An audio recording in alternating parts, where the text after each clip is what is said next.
kami umat Islam dituntut untuk bertaubat. Jadi kami tidak diajarkan menjadikan orang lain sebagai penanggung atas kekhilafan, kesalahan yang kami lakukan. Tapi kemudian kami diajarkan untuk bertaubat dalam setiap kesalahan yang kami lakukan. Ya, Al-Quran menerangkan di dalam surah Al-Ma'idah ayat 7, barang siapa bertaubat setelah melakukan kesalahan atau melakukan dosa, dan kemudian mereka memperbaiki diri, maka sesungguhnya Allah menerima taubatnya. Sesungguhnya Allah Maha Pengampun lagi Maha Penyayang. Jadi yang dimaksud penebusan dosa di dalam pengajaran Islam itu adalah bertaubat. Melakukan penyesalan terhadap kesalahan atau dosa yang kami lakukan. Namun pangkal daripada itu semua adalah kami sebagai umat Islam kudu mengikuti cara hidup keberagamaan bagi Rasulullah Muhammad SAW. Di dalam Al-Quran surah Ali Imran ayat 31, Qul in kuntum tuhibbunallah. Ini penekanan. Katakan kepada manusia, wahai Muhammad, jika kamu mencintai Allah, jika engkau mengasihi Allah, fattabi'uni, maka ikutilah aku. Niscaya Allah yuhibbukumullah wa yaghfir lakum dzunubakum wallahu ghafurur rahim. Niscaya Allah akan mengampuni, mencintai, dan mengampuni dosa-dosamu. Sebab kenapa? Allah Maha Pengampun, lagi Maha Penyayang. Wallahu ghafurur rahim. Nah, setelah mengikuti baginda Rasulullah Muhammad SAW dalam pijakan menentukan konsep ketuhanan, yaitu la ilaha illallah, dan Rasulullah Muhammad SAW sebagai utusan Allah, maka ketika kami melakukan kesalahan, kaidah penebusan dosanya kemudian adalah bertaubat. Innallaha yuhibbut tawwabin wa yuhibbul mutatahhirin. Allah sesungguhnya mencintai orang-orang yang selalu bertaubat dan menyukai orang-orang yang membersihkan diri. Al-Quran surah Al-Baqarah ayat 222. Karena itulah kemudian di Islam tidak mengenal penebusan dosa dengan menggunakan orang lain dalam menghapuskan. Tetapi kami sendirilah yang kemudian mendekatkan diri kepada Allah, memohon ampun kepada Allah, sehingga Allah ridha terhadap permohonan ampunan kami, dan dosa kami itu dihilangkan, dihapuskan. Apabila kami bertaubat dengan taubatan nasuha, taubatan yang sungguh-sungguh. Ya ayyuhalladzina amanu tubu ilallahi taubatan nasuha. Jadi kami diminta untuk bertaubat dengan sesungguhnya. Dan sedikit saya katakan bahwa nabi-nabi terdahulu itu mengajarkan bertaubat. Belum ada kemudian ajaran para nabi yang kami temukan bahwa dosa itu dapat diampuni dengan cara mengorbankan manusia lain. Saya kira begitu sementara dari saya. Kiranya apa yang saya sampaikan bisa disikapi, bisa ditanggapi dengan baik. Silakan. Iya, Pak. Setahu saya begini. Jadi memang di dalam soteriologi Islam dan Kristen itu memang ada sedikit perbedaan dari pangkalnya.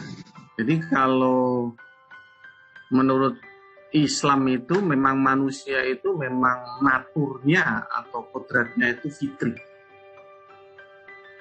Jadi natur atau kodratnya itu fitri. Jadi ketika seseorang itu lahir itu natur atau kodratnya itu fitri. Tetapi kalau dari sudut pandang Kristen itu seseorang yang baru lahir itu natur atau kodratnya itu memiliki potensi untuk berbuat dosa atau menyimpang dari kehendak Allah. Jadi dia belum melakukan dosa, tapi memiliki potensi. Nah, di dalam ilmu fisika itu disebut energi potensial. Nah, sesudah dia itu bergerak memiliki energi kinetik. Nah, begitu. Jadi sebelum dia itu melakukan dosa ya disebut potensial berdosa. Tapi sesudah melakukan dosa ya baru dikatakan dia berbuat dosa. Nah, sehingga dari pangkal yang berbeda itu ya soteriologinya juga berbeda. Ya, mengenai soteriologi Islam ya saya kurang lebih secara permukaan itu mengetahui seperti itu, Pak. Tetapi kalau untuk soteriologi Kristen begitu, kalau saya jelaskan detailnya itu, kalau untuk doktrin subordinat itu yang ditebus itu adalah kodratnya. Jadi kodratnya yang ditebus. Jadi free will-nya itu tetap dia memiliki kehendak yang independen. Ya tidak langsung tertutup seluruhnya. Gitu. Tetapi kalau untuk homoousios gitu ya, yang mainstream itu memang tertutup seluruhnya. Ya, saat mereka tuh percaya kepada Yesus sebagai Tuhan dan Juru Selamat ya sudah pasti langsung masuk surga. Jadi istilahnya itu tanggung renteng.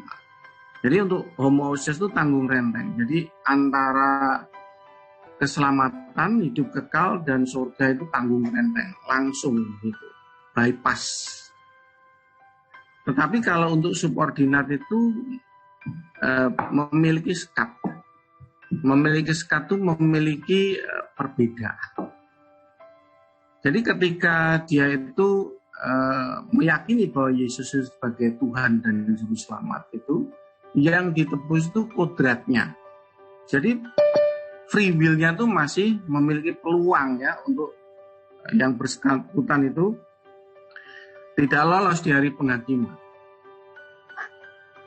Begitu. Jadi kalau dia tidak memperoleh pengetahuan hidup yang kekal, dia nggak mengerti doktrin, nggak mengerti hal-hal yang dari Tuhan ya hidup kekalnya nggak mulai. Jadi dia ikut KKR tanggal 1 Juli 2022. Setelah itu nggak menerima doktrin, nggak menerima pengejaran, nggak ngerti tentang hidup yang kekal, ya hidup kekalnya nggak dimulai. Gitu. Lalu kemudian nanti meninggal bagaimana? Meninggal ya ini. Kalau free will-nya tidak terjaga dan didapati bahwa memiliki tekad yang tidak suci dalam hidupnya, dan itu tidak sesuai dengan kehendak Tuhan atau kehendak Sang Hakim, ya dia nggak masuk, Pak. Nggak masuk kerajaan surga. Ya, cuman kalau untuk konteks neraka itu memang setahu saya itu belum ada saat ini. Jadi hanya dilempar ya ke alam maut atau Hades. Alam maut atau Hades itu adalah dunia orang mati. Jadi dunia orang mati itu adalah sesuai dengan free will mereka. Jadi kalau mereka memiliki free will yang ingin mencari kekayaan ya masuk ke dunia orang mati ya dia haus terus mencari kekayaan terus sampai sampai rusak korup pikirannya. Masuk dunia orang mati seperti itu. Nah itu tatanan doktrin subordinat gitu ya Ustaz Zuma. Jadi mungkin ini sesuatu yang baru yang buat Ustaz Zuma mendengarkan. Tapi tidak apa-apa lah ya untuk supaya menambah khasanah bagi para sedulur muslim. Nah kurang lebih begitu Ustaz Zuma. Terima kasih. Baik, makasih Saudara Ferdinand. Jadi apa yang sahabat saya ini uraikan sebenarnya sedikit ada mendekati apa yang kami pahami sebagai seorang muslim. Di dalam Islam, Al-Quran menjelaskan, fa'alhamaha fujuraha wa taqwaha. Allah itu mengilhamkan kepada setiap manusia ada kecenderungan kepada kefasikan dan juga ada kecenderungan kepada ketakwaan. Jadi Allah menerangkan seperti itu, ada kehendak yang kemudian dimiliki oleh manusia, kehendak untuk menjadi orang yang bertakwa, orang yang benar, dan juga pada diri manusia ada kehendak untuk menjadi orang yang tidak benar, fasik. Artinya, pada diri manusia itu ada kehendak, ada potensi, ada free will, seperti yang saudara sampaikan. Lalu kemudian, Allah dengan kehendak manusia yang ada pada dirinya potensi untuk melakukan kebaikan, Allah kemudian menyeru, fastabiqul khaira, berlomba-lombalah di dalam kebaikan. Nah, kenapa ada perintah seperti ini? Karena pada diri manusia ada potensi melakukan kebaikan, ada potensi melakukan kejahatan. Lalu kemudian, kalau manusia itu jatuh ke dalam kesalahan, Allah memberi solusi. Wasari'u ila maghfirah min rabbikum wa jannah arduhas samawati wal ard uiddat lil muttaqin. Dan bersegeralah kamu kepada pengampunan dari Tuhanmu dan kepada surga yang luasnya seluas langit dan bumi yang disediakan untuk orang-orang yang bertakwa. Nah, jadi kalau kami umat Islam melakukan kekhilafan, kesalahan, cara penebusannya itu adalah memohon ampun. Ya, kalau sahabat saya kemudian mengatakan di dalam ajaran Islam dasarnya adalah manusia dicipta dalam keadaan fitrah atau fitri yang Anda sebutkan. Maka sesungguhnya di dalam pengajaran nabi-nabi termasuk Yesus itu juga mengajarkan hal yang sama. Apa pembuktiannya? Ketika Yesus kemudian mengambil anak kecil, lalu kemudian ditaruh di tengah-tengah murid-muridnya. Lalu dia mengatakan, jika engkau hidup tidak laksana hidup seperti anak kecil ini, maka engkau tidak akan masuk ke dalam kerajaan surga. Nah, kenapa Yesus mengambil anak kecil sebagai contoh? Kenapa bukan orang tua atau ahli kitab yang setiap hari kerjanya hanya beribadah di dalam bait suci? Kenapa bukan mereka yang ahli kitab, orang-orang yang senantiasa sujud menyembah kepada Allah dalam sinagoge? Kenapa bukan mereka? Tapi kenapa justru anak kecil yang dijadikan sampel? Karena anak kecil itu suci. Dia fitrah. Fitrahnya dia itu dalam keadaan fitri. Tidak ternoda, tidak tercacat kemudian. Oleh karena itulah, manusia di dalam perkembangannya yang memiliki kehendak bebas ini, manusia itu bisa berpotensi takwa, dan manusia itu bisa berpotensi fasik.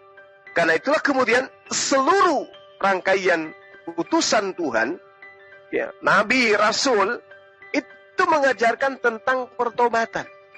Yesus mengajarkan bagaimana pengikutnya Bani Israel bertaubat. Matius 3 nomor 2. Bertaubatlah sebab kerajaan surga sudah dekat. Diperintahkan kemudian bertaubat.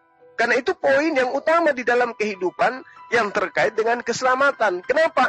Manusia tidak akan pernah luput dari kekhilafan.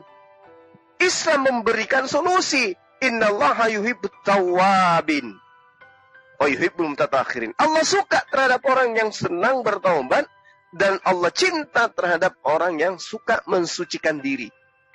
Nah, inilah yang kemudian saya katakan, solusi di dalam Islam itu ketika melakukan kekhilafan, kesalahan, dosa, maka kembali kepada Allah dengan cara bertaubat. Taubatnya apa? Taubatan nasuha. Apa taubatan nasuha? Taubat yang bersungguh-sungguh diikrarkan, diniatkan untuk tidak mengulangi kesalahan yang pernah dia lakukan. Nah, bagaimana kalau ternyata terjerumus lagi dalam kesalahan itu? Maka solusinya kemudian adalah kembali bertaubat kepada Allah. Afala yatubuna ilallah. Nah, ini yang diajarkan oleh Islam di dalam kaitannya ketika umat Islam itu memiliki dosa. Tidak menisbahkan dosanya kepada orang lain untuk mati menebus dosa ini terhadap pencipta langit dan bumi. Ada satu hal, saudara saya, yang sampai hari ini saya masih memikirkan.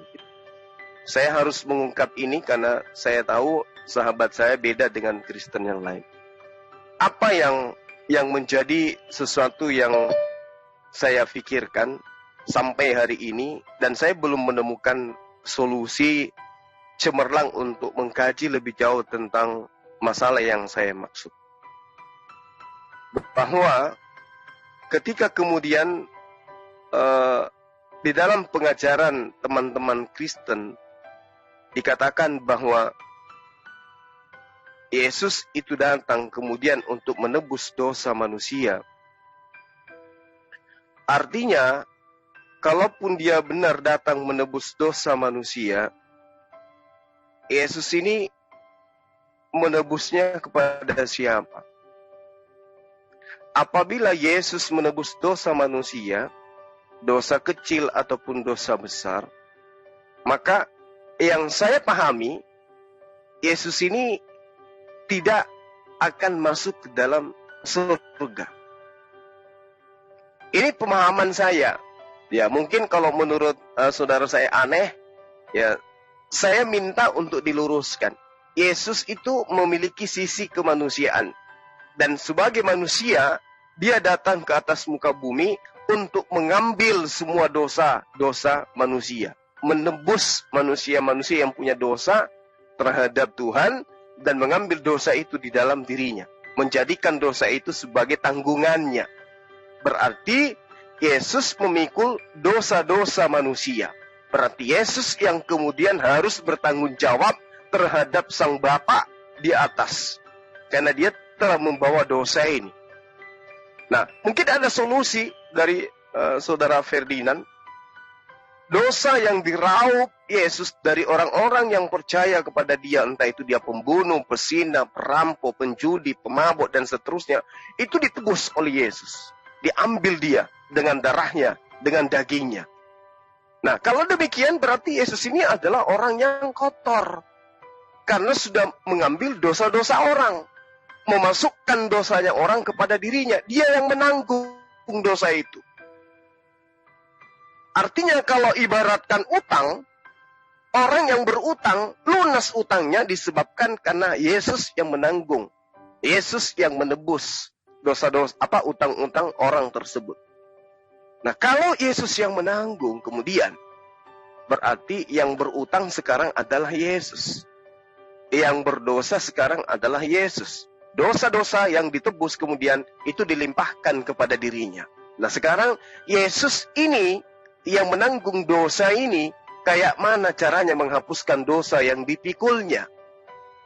Nah, ini mungkin saudara Ferdinand bisa menjelaskan nanti setelah menyikapi paparan saya lebih awal. Silakan. Oke, baik ya. Jadi di dalam warna doktrin subordinat ya, itu memang doktrinnya itu triteos, tapi triteos yang subordinat. Jadi kalau untuk homoousios itu adalah triteos yang setara atau tres omnipotentem, ya di dalam bunyi-bunyian Credo ya. Itu homoousios yang Athanasius itu triteos yang setara.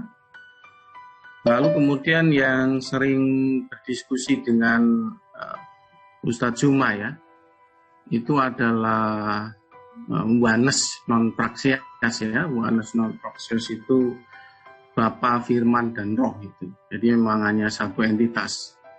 Jadi kalau ditanya Yesus itu menebus kepada siapa ya kepada dirinya sendiri gitu. Nah, tapi berbeda kalau untuk yang triteos subordinat ya, triteos subordinat saya ini ya, itu Yesus itu menebus kepada Allah Bapa. Itu Allah Bapa itu sebagai prima causa ya, prima causa yang sesuai dengan ini. Coba saya bacakan ya. Ibrani 9 ayat 14 ya. Betapa lebihnya darah Kristus yang oleh roh yang kekal, roh yang kekal telah mempersembahkan dirinya sendiri kepada Allah sebagai persembahan yang tak bercacat. Akan menyucikan hati nurani kita dari perbuatan-perbuatan yang sia-sia supaya kita dapat beribadah pada Allah yang hidup. Nah, jadi kalau kita baca di sini ya, eksegesisnya itu Ibrani 9 ayat 14 ini, darah Kristus ini dipersembahkan kepada Allah. Allah di sini Allah Bapa. Jadi penebusan ini memang dipersembahkan kepada Allah Bapa. Nah, kalau untuk doktrin subordinat seperti itu, Ustadz Zuma ya. Lalu kemudian kalau tentang bagaimana itu metode atau cara menebus manusia ini. Jadi kalau kita lihat ya di dalam apa yang diilhamkan oleh tulisan para rasul itu, jadi kepompongnya inilah atau hologos sax egeneto, jadi kepompong dari sang firman inilah ya, yang atau daging ya, istilahnya di dalam Alkitab itu daging ya. Kalau saya menyebutnya itu kepompong. Kepompong inilah atau daging inilah yang digantung di kayu salib ya. Itu menjadi istilahnya substitusi begitu. Substitusi terhadap pelanggaran kita. Gitu. Nah, tetapi karena kepompong ini bukan sifatnya teofani yaitu memiliki ikatan darah dan air begitu, maka itu menyatu dengan keberadaan Yesus Kristus itu sebelumnya. Jadi sebelumnya beliau itu kan anak Allah begitu. Nah, kalau beliau itu hanya berteofani begitu ya. Berteofani itu hanya membuat penyataan dirinya. Itu penebusan itu nggak sah gitu. Kenapa nggak sah? Karena nggak ada ikatan begitu.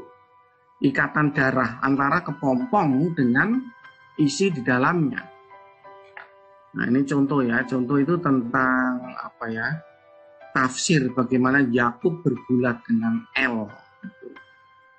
Israel. Gitu. Israel itu artinya adalah Yakub engkau telah bergulat dengan Allah dan engkau menang gitu. Maksudnya di situ adalah realitas Elohim itu mewujudkan dirinya sebagai manusia atau pegulat gitu. Tapi realitas Elohim ini tidak terikat oleh darah dan daging. Begitu, sehingga kalau misalkan kemudian setelah bergulat dengan Yakub lalu kita menyalibkan dia, nah itu penebusannya itu tidak sah karena tidak ada bindingnya begitu. Jadi itu decoupling dari kepompong dengan isi di dalamnya itu decoupling. Jadi penderitaannya juga tidak menyatu dengan isi di dalamnya. Nah, makanya itu daging inilah yang sebagai substitusi. Kalau istilah catur itu adalah lukir gitu. Melukir dosa-dosa orang yang percaya akan konsep penebusan ini. Kalau dia percaya, ya dibenarkan ya karena iman. Gitu. Jadi yang menanggung tuh siapa sih? Yang menanggung ya kepompong ini, yang digantung di kayu salib ini. Kalau di dalam perjanjian baru ditulis itu adalah daging. Nah, kalau saya itu pertajam lagi istilahnya itu kepompong atau wadak atau tubuh dari hologos ini. Nah, kira-kira begitu penjelasan dari soteriologi subordinat. Kira-kira begitu, Ustaz Zuma. Makasih. Baik, makasih Bang Ferdinand. Jadi kemudian ketika apa yang saya urai tadi, sahabat saya kemudian mengulasnya dengan membawa tema, membawa bahasan dari surat Ibrani, khususnya Ibrani 9 nomor 14, ini menceritakan tentang Yesus yang memberikan darahnya dan oleh Roh yang kekal telah mempersembahkan dirinya sendiri. Jadi Yesus di sini mempersembahkan dirinya sendiri. Yang saya pertanyakan adalah, Yesus ketika mempersembahkan dirinya itu menanggung dosa daripada orang-orang yang percaya kepada dirinya. Artinya dia menjadi korban, tetapi kemudian dosa-dosa yang dilakukan oleh orang yang percaya kepada dirinya itu harus dia tanggung.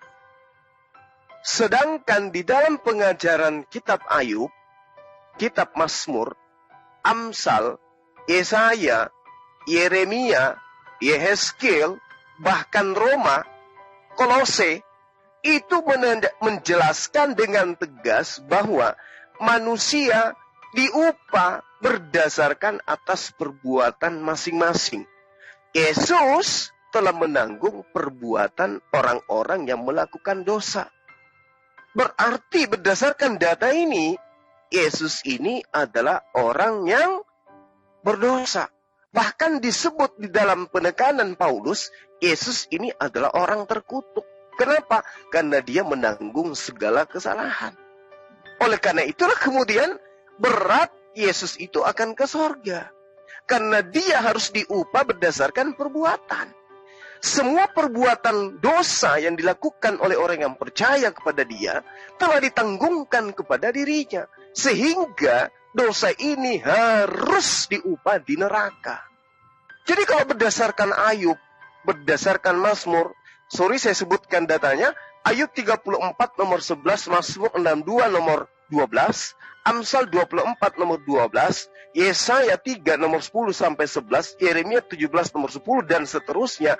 Semua perbuatan itu akan dibalas oleh Tuhan. Jadi ganjaran manusia terhadap perbuatannya itu berdasarkan terhadap perbuatan mereka.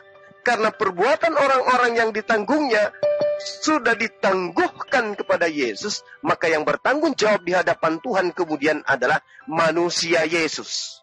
Manusia Yesus yang dikonon ceritanya 100% manusia, 100% Tuhan. 100% manusia Yesus inilah yang akan menanggung dosa-dosa ini di hadapan Tuhan dan akan diadili berdasarkan perbuatan orang-orang yang percaya kepada dia. Contoh misalnya, saya adalah saya katakan Pak Bom-Bom adalah maling ayam. Pak Bom-Bom ini percaya kalau Yesus itu telah menebus dosanya di atas tiang salib. Maka dosa maling ayam yang dilakukan oleh Pak Bom-Bom akan Yesus pertanggungjawabkan di hadapan pengadilan Allah, pengadilan Tuhan, pengadilan Bapa yang Yesus seringkali ucapkan akan menghakimi orang. Bapa itulah yang akan menghakimi dan melemparkan manusia setelah Tuhan Bapa membunuh dan mampu kemudian melemparkan manusia ini ke dalam neraka. Kata Yesus, maukah aku tunjukkan kepada siapakah engkau harus takut? Takutlah kepada Bapa yang setelah membunuh manusia, dia mampu melemparkan manusia ke dalam api neraka.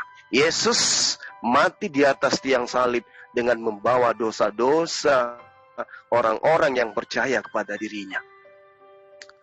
Ini hal yang sangat-sangat harus diulas secara logika dan berdasarkan data ilmiah di dalam kitab saudara sendiri. Kalau di Islam sudah final bahwa yang melakukan dosa ditanggung oleh pelakunya sendiri. Supaya dosanya tidak berujung kepada maut, maka orang ini diberi solusi, yaitu bertaubat. Nah, sementara di dalam poin Kristen, dosanya ditangguhkan kepada manusia bernama Yesus, sehingga Yesus ini harus kemudian menjadi penanggung jawab terhadap dosa-dosa itu, di mana dosa itu upahnya adalah neraka.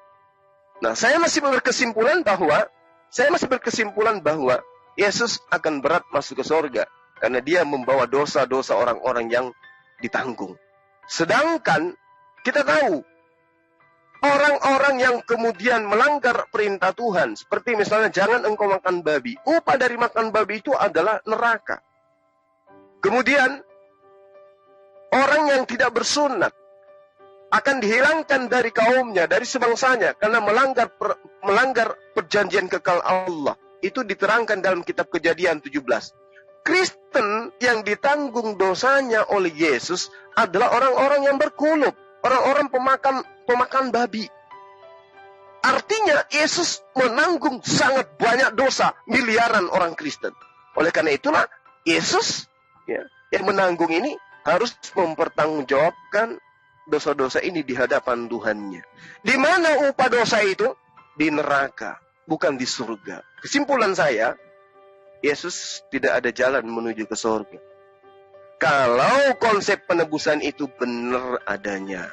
Terkecuali benar konsep Yesus, bertobatlah, kerajaan surga sudah dekat, itu yang benar. Maka apa yang dinisbahkan kepada dia, itu semua adalah prasangka kosong yang tidak berdasar terhadap pengajaran Yesus. Tapi kalau berdasar terhadap pengajaran Yesus, maka Yesus harus menerima upah dari segala dosa yang diperlakukan oleh orang-orang yang percaya kepada dirinya. Saya kira saudara saya paham apa yang saya maksud. Silakan. Oke.